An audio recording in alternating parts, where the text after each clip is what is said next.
maal waan godhaniif doorsifamu saba Waaqayyoo, maal waan hojjetaniif laata fayyina maqaa Waaqayyootiin waan raawwataniif, rakkataa waan gargaaraniif yaa saba Waaqayyoo, yaa doorsifnuu jedhani cimsaniis mari'annaan isaanii irratti hin mari'atanii garuu qulqulluun Phexros maal jedhee hojii duukaa bootaa boqonnaa 4:20 irratti nuti kan agarreef kan nageenye dubbachuu hin dhiisnu ittiin jedhe.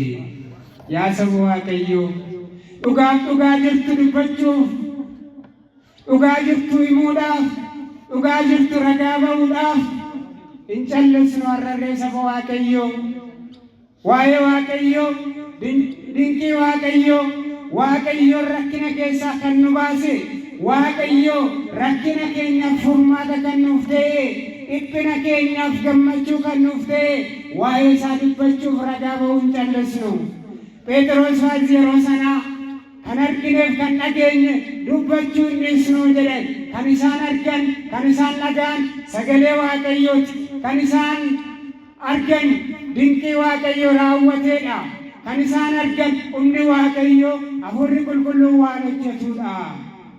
Har'a saba Waaqayyoo barumsa sobaatiin, barumsa dogoggoraatiin, barumsa karaarraa nama dabsuun, barumsa hin taaneen nuti hin hubannu saba Waaqayyoo. Isa argine, isa mana qulqullummaatti abbootarraa baranne, isa dhageenye, isa ija keenyaan argine, isa furmaatatti arganne jiraachuun nu barbaachisa saba Waaqayyoo.